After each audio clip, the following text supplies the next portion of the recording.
সেই মহান সংসদে একটি আইন পাশ হয় 2013 সালে, যেটা ব্রেস্ট মিল্ক সাবস্টিটিউট কোড নামে পরিচিত।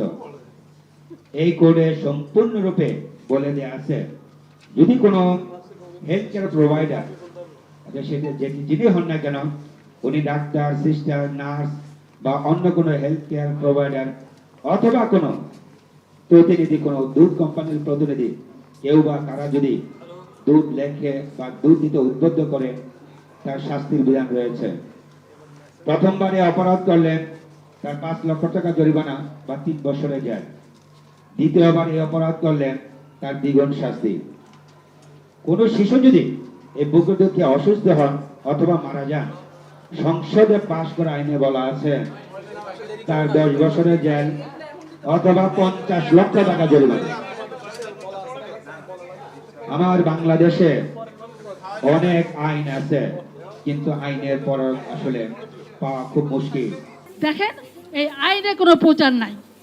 এই দুধের কোম্পানিরা এই আইনে লঙ্ঘন করে ডাক্তার কাছে পৌঁছাচ্ছে, আর ডাক্তারও আইন লঙ্ঘন করে লিখছে। দুই পক্ষেরই দোষ আছে। এখানে বলেছে আইন লঙ্ঘন করে যে কোনো ব্যক্তি হবে তাকে শাস্তি পাওয়ার যোগ্য।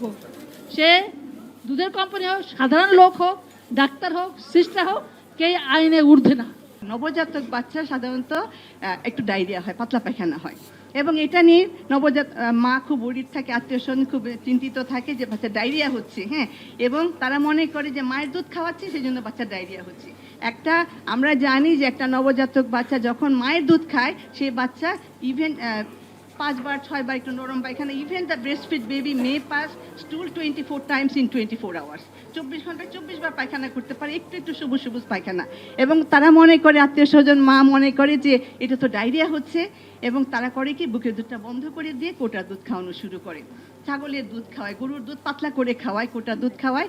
এবং কিছু ডাক্তার আমাদের কলিগ, আমাদের সহকর্মী, তারাও মনে করে যে না, এটা তো ডায়রিয়া হচ্ছে। তারা করে কি কোটার দুধ বন্ধ লিখে দিয়ে মায়ের দুধ বন্ধ লিখে কোটার দুধ একটা প্রেসক্রাইব করেন অনেকে। এটা আমি তাদেরকে অজ্ঞতা বলবো, এটা আপনাদের মাধ্যমে আমি সবকে জানাতে চাই যে না, বা মায়ের দুধ খেলে বাচ্চার একটু নরম পায়খানা হতে পারে। দৈনিক বাংলাদেশ মিডিয়া, সত্যের সন্ধানে সারাক্ষণ।